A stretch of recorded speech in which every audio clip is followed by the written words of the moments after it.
Humanisti se pogosto srečujemo s trditvami, da smo v družbi odveč. Bodisi zato, ker našega znanja ne moremo neposredno unovčiti, bodisi zato, ker postavljamo mnoga vprašanja, ob tem pa ne dajemo dokončnih odgovorov. Če mi želimo razumeti, kje pravzaprav je družba danes in kam gre, je pravzaprav humanistika verjetno edino polje, ki to zmore, ne? Tako da, če si najdete pravzaprav nekaj, kar vas zanima in hkrati imate to znanje, ste v veliki prednosti.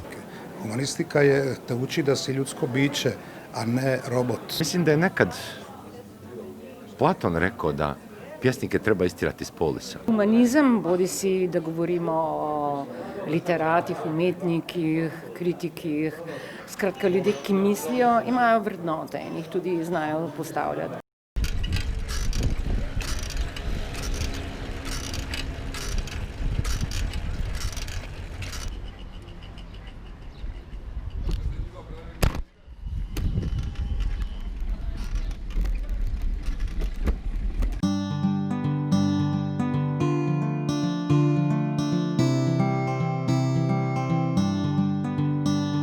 Kakšna pa je v bistvu neka poglavitna vloga humanistike v družbi? Saj ste že nekako odgovorili, ampak kakšna je tista glavna vloga, kakšen je njen namen?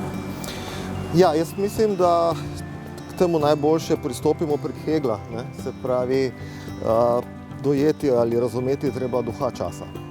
Kar pomeni, da mi moramo v nekem smislu imeti ustrezne kompetence, znanja, zato da na nek način si vzpostavimo podobo današnji situaciji in v tem smislu je trenutni izobraževalni sistem zelo slab. Ne samo v smislu humanistike, ampak recimo od nekih praktičnih znanj, kako nekaj z roko naredimo, ne, do tega, kako razumeti tehnologijo, da to ni neka črna škatla, ki ima gumb, ki da nek rezultat, do tega najširšega vprašanja razumevanja družbe v današnjem času, kjer pa pravzaprav humanistika lahko najprej pove, kaj je narobe. Se pravi, jaz bi rekel, da je prva stvar, ki jo humanistika zmore, pa je neka specializacija ne zmore, je to, da pove, kaj je narobe. Zdaj ponavadi potem dobite takoj proti vprašanje, povejte, kako popraviti, povejte, kaj je v redu, kako naprej. Ampak v bistvu je veliko že to, da povemo, kaj pravzaprav ni v redu.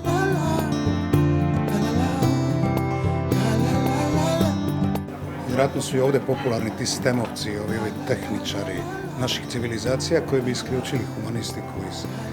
Ako se ne varam, Japan je prošle godine, čini mi se, na primjer, Japan je prestao financirati na sveučilištima humanističke znanosti. Humanističke znanosti će prostati samo na privatnim sveučilištima koji imaju novaca da školuju filologe i violiniste, a na državnim, na onim koje financira japanska država, to više neće biti moguće. To je neki put koji traže i ovi naši na zapadu sa tom novom religijom tehnologije u kojoj zapravo ne trebaju filolozi, književnici, teoretičari književnosti, filozofi, violinisti, operni pjevači, baletani i tako dalje, koji bi sve nekako sveli na inženjeriju ljudskih duša.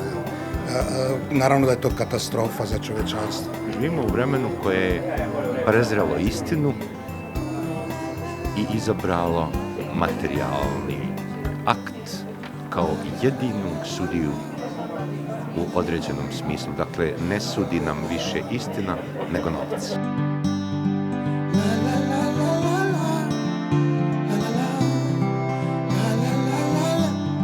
Mi se skozi svoja življenja, tudi v vsakdanjih življenjih, tudi v političnem smislu neprestano odločamo. In zdaj naše odločitve bi morale na nek način imeti podlago v znanju. In če tega znanja ni dovolj, seveda je tukaj na voljo veliko prostora za manipuliranje znanja. Humanistika nikad nije, niti treba biti isplativa, pa da bi se onda njom mjerila potreba humanistike. Humanistika te uči da si ljudsko biće, a ne robot, ono što bi htjeli ti tehničari takozvani stemovci.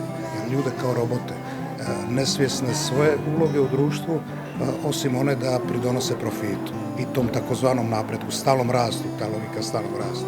Mislim da je rat protiv humanistike koji se upravo vodi put u propast. In sem se pravzaprav prek humanistike vrnemo recimo tudi k začetkom filozofije, k Platonovi votlini. samo da Platon ponuja kot rešitev nek beg iz te votline. Verjetno boljša rešitev je to, da pravzaprav mi votlino vzamemo zares. Nimamo kam zbežati, mi jo moramo razumeti. Se pravi, to je potem tista korist, ki jo lahko pripnemo na humanistiko.